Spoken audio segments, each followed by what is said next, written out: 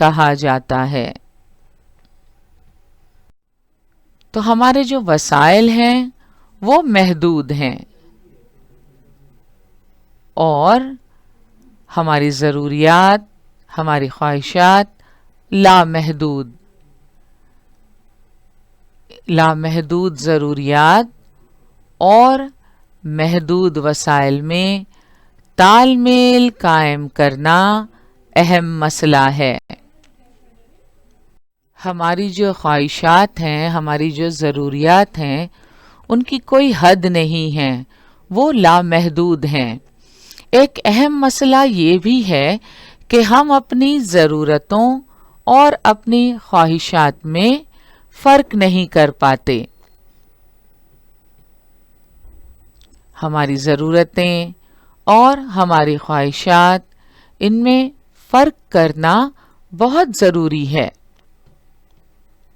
ضرورتوں کی اگر ہم بات کریں تو آپ سبھی جانتے ہیں ہماری بنیادی ضرورتیں کون کون سی ہیں؟ روٹی، کپڑا، مکان، یہ ہماری بنیادی ضرورتیں ہیں۔ تعلیم کا شمار بھی بنیادی ضرورت میں ہوتا ہے۔ تو زندگی میں ہماری کچھ بنیادی ضرورتیں ہیں، ان کے ساتھ ساتھ کچھ ضرورتیں ایسی بھی ہیں جو کسی خاص موقع پر یا کسی خاص وقت پر بہت اہمیت رکھتی ہیں، جنہیں پورا کرنا ضروری ہے۔ ان ضرورتوں کے علاوہ ہماری کچھ خواہشات بھی ہوتی ہیں، کچھ نیڈز تو ہیں ہماری، مگر we want many things۔ تو بیسک نیڈز کے ساتھ ساتھ ہماری خواہشات بھی ہیں جن میں ہم تفریق نہیں کر پاتے اور اپنی ترجیحات ہم طے نہیں کر پاتے۔ مسئلہ یہیں سے اٹھ کھڑا ہوتا ہے، کیونکہ ان ضرورتوں کو پورا کرنے والے وسائل تو محدود ہیں اور ہماری یہ ضرورتیں لامحدود۔ ترجیحات کے تعلق سے پچھلے سیشن میں ہم نے نئے گھر کی خریداری کی مثال لی تھی۔ جب نیا گھر ہم نے خریدا تو بہت ساری چیزیں بھی نئی ہونی چاہیے، ایسا ہم خواہش کرتے ہیں، جبکہ وہ بہت ساری چیزیں ہمارے پاس پہلے سے موجود ہیں، ہمیں ان کی ضرورت نہیں ہے، مگر وہ ہماری خواہشات میں شامل ہیں۔ یہ بہت ضروری ہے کہ ہم اپنی خواہشات اور اپنی ضرورتوں میں فرق کو سمجھیں۔ ہماری خواہشات کیا ہیں اور ہماری ضرورتیں کیا ہیں، ان میں کون سی ضرورتیں اہمیت رکھتی ہیں، جنہیں پورا کرنا زیادہ ضروری ہے، ہمیں کس ضرورت کو کس وقت پر ترجیح دینی چاہیے، ان سب کا فیصلہ بہت اہم ہے۔ یہاں تصویر میں آپ دیکھ سکتے ہیں بہت ساری چیزیں ہمارے لیے ضروری ہیں اور بہت ساری چیزیں ایسی ہیں جن کی ہمیں ضرورت نہیں ہے مگر ہم اس کی خواہش رکھتے ہیں۔ تو اس طرح ضروریات اور خواہشات کی ایک چین ہے، ایک زنجیر ہے جو لامحدود ہے۔ آپ بازار جائیں ایک ڈریس خریدنے کے لیے، مگر کیا آپ صرف ایک ڈریس خرید کر واپس آتے ہیں؟ بالکل نہیں۔ ڈریس کے ساتھ میچنگ جوتے بھی خرید لیتے ہیں یا میچنگ جویلری خرید لیتے ہیں، اور بازار میں جو چیز ہمیں دکھائی دیتی ہے اگر وہ ہمیں پسند آ جائے تو ہم وہ بھی خریدنے کی کوشش کرتے ہیں۔ تو اس طرح زندگی میں ایک خواہش پوری ہوتے ہی دوسری خواہش، دوسری کے پوری ہوتے ہی تیسری، ایک زنجیر سی بن گئی ہے۔ کوئی یہ نہیں کہہ سکتا کہ بھئی اس کے بعد مجھے کسی چیز کی ضرورت نہیں ہے، اس چیز کو حاصل کرنے کے بعد میں اور کسی چیز کی خواہش نہیں کروں گا یا کروں گی۔ تو یہ خواہشات، یہ ضروریات جو ہیں وہ لامحدود ہیں. اور ان لامحدود خواہشات کو پورا کیسے کیا جاتا ہے؟ انہیں پورا کرنے کے لیے کچھ وسائل ہیں. یہ وسائل ہمیں خریدنے پڑتے ہیں، حاصل کرنے پڑتے ہیں، اور اس کے لیے ہمیں قیمت ادا کرنی پڑتی ہے. اور اس قیمت کو ادا کرنے کے لیے ہم اپنی آمدنی کا استعمال کرتے ہیں. اگر ہماری آمدنی اخراجات سے کم ہے، یا یوں کہیں ہمارے اخراجات آمدنی سے زیادہ ہیں، تو ہم نے دیکھا تھا پچھلے سیشن میں کیا ہوگا؟ مشکلات بڑھیں گی، پریشانیوں میں اضافہ ہوگا. یہ ٹینشن ہوگی کہ آخر آمدنی اور اخراجات میں تال میل کیسے قائم کیا جائے. ان لامحدود خواہشات اور ضروریات کو محدود وسائل کی مدد سے پورا کرنے کے لیے کوششیں کرنی پڑتی ہیں. ہر خاندان کی اپنی ایک ماہانہ آمدنی ہوتی ہے. اس ماہانہ آمدنی میں ماہانہ اخراجات کو پورا کرنا پڑتا ہے. لہٰذا ماہانہ آمدنی اور ماہانہ اخراجات میں تال میل قائم کرنے کے لیے کوشش کرنی پڑتی ہے.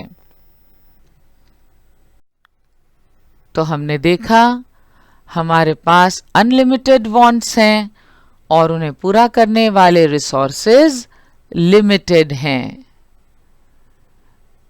لمیٹڈ ریسورسز میں، محدود وسائل میں ہمیں اپنے انلمیٹڈ وانٹس کو پورا کرنا پڑتا ہے.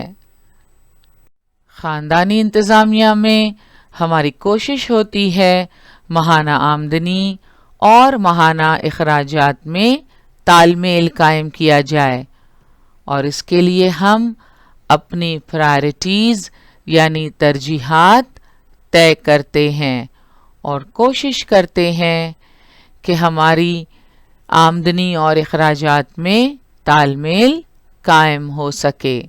ہم محدود وسائل میں زیادہ سے زیادہ ضروریات کو پورا کر سکیں. اور اس کے لیے معاشیات کا علم ہمارے لیے کارآمد ثابت ہوتا ہے. ایک بار پھر لائونیل رابنز کی پیش کردہ تعریف کو دیکھتے ہیں.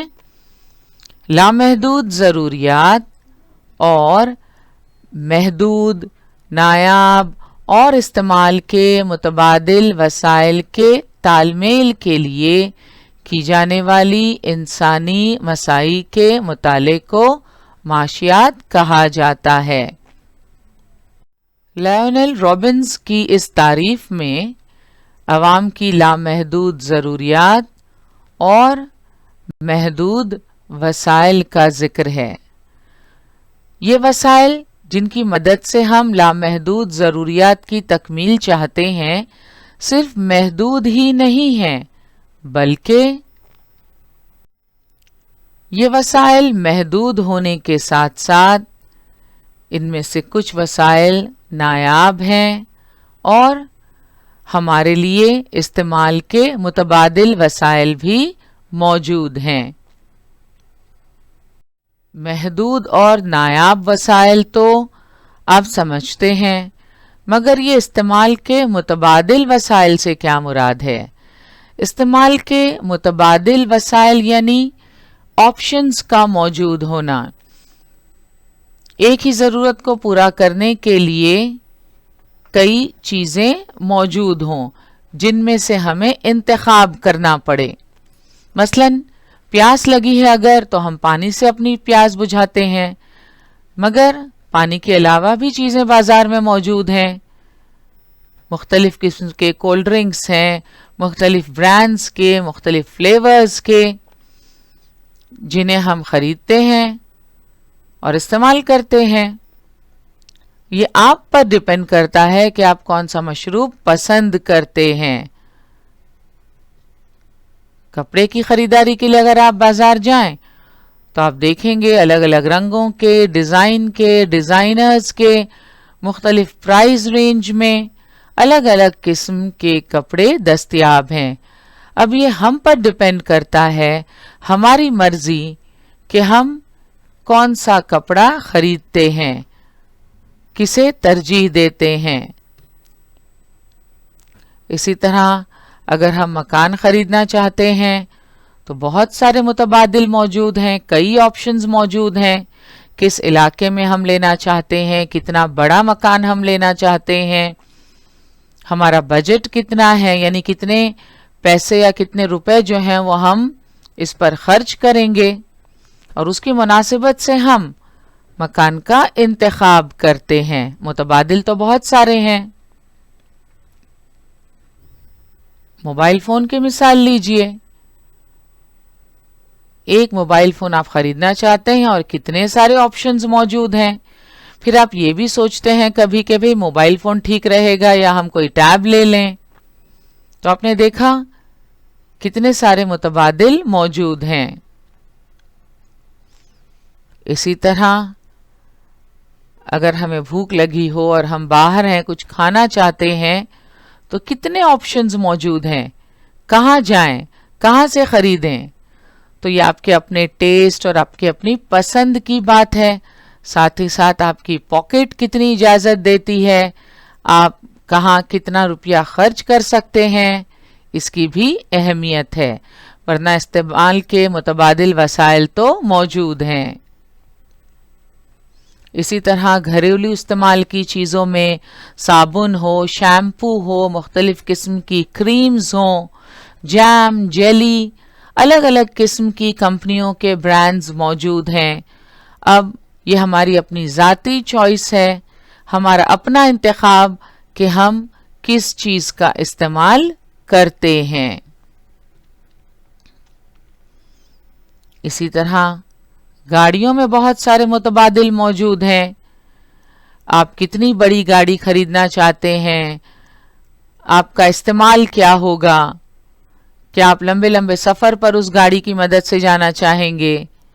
تو کار خریدنے اگر آپ جائیں تو بہت ساری کمپنیوں کی کاریں موجود ہیں، اس میں بھی آپ کسے ترجیح دیں گے، یہ بہت ساری چیزوں پر ڈیپینڈ کرتا ہے، مگر بالآخر یہ آپ کی اپنی پسند ہوگی، آپ کی اپنی ترجیح ہوگی۔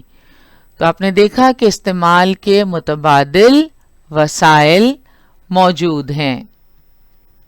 لامحدود ضروریات کو پورا کرنے والے وسائل محدود ہیں، نایاب ہیں، اور استعمال کے متبادل وسائل موجود ہیں۔ تو معاشیات کی وجہ سے ہم وقت، روپیہ، محنت، زمین اور دیگر وسائل کے مؤثر استعمال کو سمجھ سکتے ہیں۔ معاشیات کا علم ہمیں بتاتا ہے کہ ہم اپنے وقت، روپے، محنت، زمین اور جو دیگر وسائل موجود ہیں ان کا مؤثر استعمال کس طرح کریں۔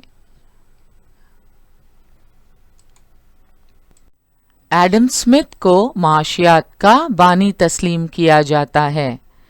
1776 میں اپنی کتاب ویلتھ آف نیشنز میں انہوں نے معاشیات کی تعریف املاک کی سائنس کے طور پر کی ہے۔ Adam Smith is known as the father of economics. In his book Wealth of Nations, published in 1776, he has defined economics as the science of wealth. تو ایڈم اسمتھ نے اپنی کتاب ویلتھ آف نیشنز میں معاشیات کی تعریف املاک کی سائنس کے طور پر کی ہے۔ املاک یعنی جائیداد۔ تو املاک کی سائنس کے طور پر ایڈم اسمتھ نے معاشیات کی تعریف کی ہے۔ ایڈم اسمتھ کی یہ کتاب ویلتھ آف نیشنز 9 مارچ 1776 میں شائع ہوئی۔ آپ اپنی درسی کتاب میں اصلاح کر لیجئے، صفحہ number 65 per wealth of nations کی ڈیٹ آف پبلیکیشن 1773 لکھی ہوئی ہے. اصل تاریخ ہے 9 مارچ 1776. تو آپ کتاب میں وہاں اصلاح کر لیجئے. خاندانی انتظامیہ اور معاشیات میں بہت مماثلت پائی جاتی ہے. جس طرح خاندانی انتظامیہ میں آمدنی اور اخراجات میں تال میل قائم کرنے کی کوشش کی جاتی ہے، اسی طرح معاشیات میں لامحدود ضروریات اور محدود وسائل کے تال میل کے لیے کی جانے والی انسانی کوششوں کا مطالعہ کیا جاتا ہے. جس طرح کسی خاندان کی معاشی انتظامیہ ہوتی ہے، اسی طرح کسی گاؤں، شہر، ریاست، ملک اور دنیا کی بھی معاشی انتظامیہ ہوتی ہے. معاشیات میں مختلف وسائل کے استعمال کے ذریعے عوام کی لامحدود ضروریات کی تکمیل کا مطالعہ کیا جاتا ہے. اسے ہمیشہ ذہن میں رکھیں. معاشیات ایک اہم سماجی مضمون ہے. زراعت، تجارت، مالیات، نظم و نسق، قانون کے علاوہ ہماری روزمرہ زندگی میں بھی معاشیات کا استعمال بڑے پیمانے پر کیا جاتا ہے. ایسا نہیں ہے کہ صرف زراعت، تجارت، نظم و نسق، مالیات اور قانون میں ہی معاشیات کا استعمال ہوتا ہے، بلکہ ہماری روزمرہ زندگی میں بھی معاشیات کا دخل ہے اور اس کا استعمال بڑے پیمانے پر کیا جاتا ہے. تیسری بات آپ یاد رکھیں کہ انسان کے سماجی ارتقاء میں معاشیات کا کردار غیر معمولی ہے. یعنی انسان کے سماجی ارتقاء میں معاشیات ایک اہم رول ادا کرتا ہے. انسان کے سماجی ارتقاء میں معاشیات کس طرح اہم رول ادا کرتا ہے؟ سماجی ارتقاء یعنی سماجی ترقی.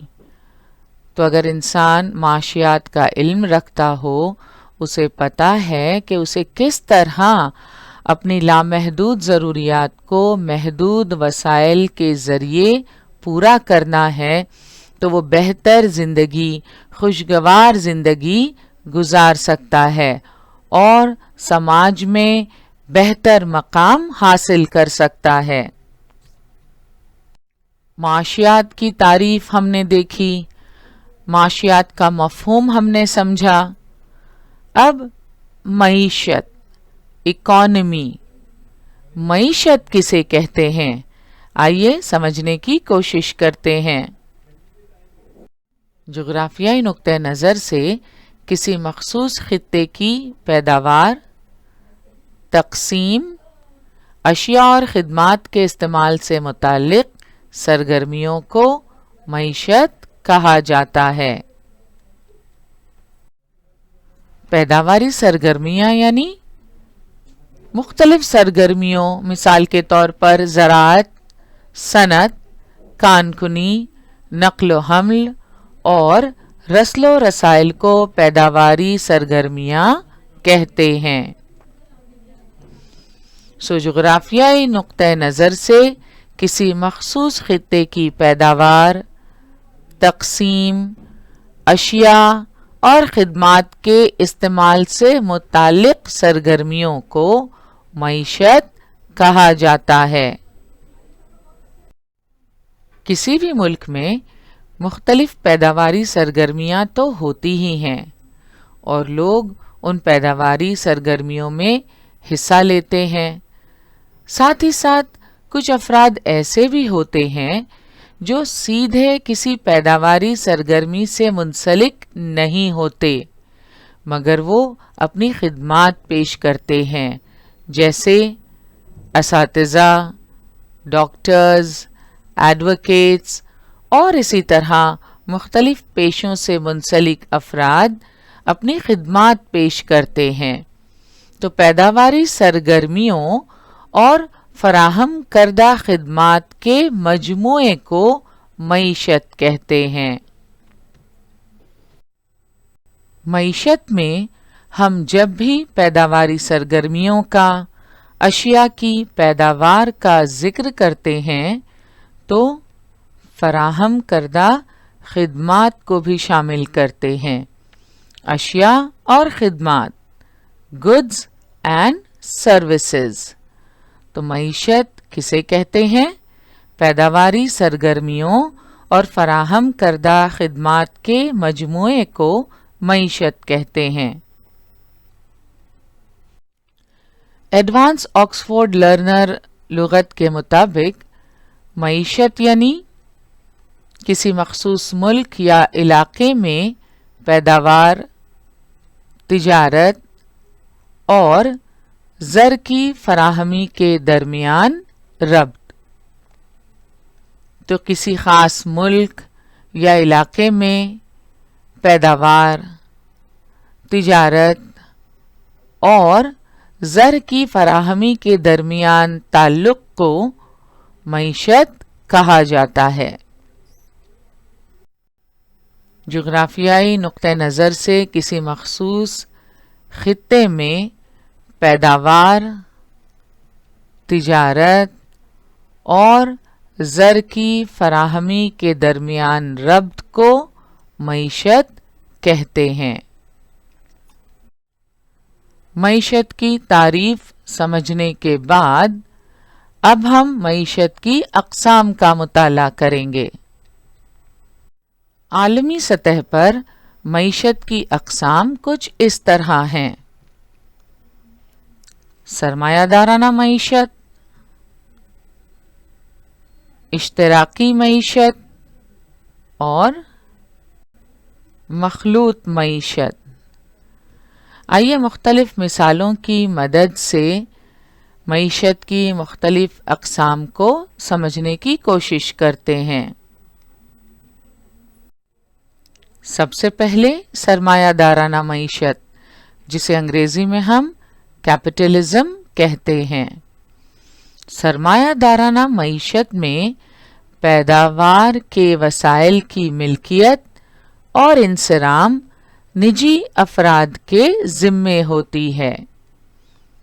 تو سرمایہ دارانہ معیشت میں پیداوار کے جو ذرائع ہوتے ہیں وہ کسی ایک شخص کی ملکیت ہوتے ہیں اور وہ خود اس ذرائع کا منتظم بھی ہوتا ہے۔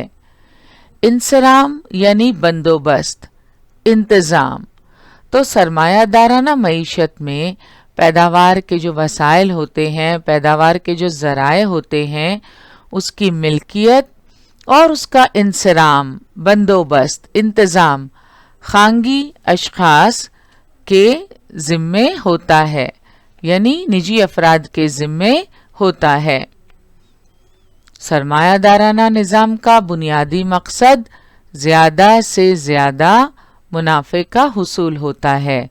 اب جو شخص اپنا سرمایہ لگاتا ہے کسی پیداواری سرگرمی میں، کسی صنعت یا کسی کارخانے کو شروع کرنے میں، تو یقیناً اس کا مقصد منافع کا حصول ہوگا، اور سرمایہ دارانہ نظام کا بنیادی مقصد زیادہ سے زیادہ منافع کا حصول ہوتا ہے۔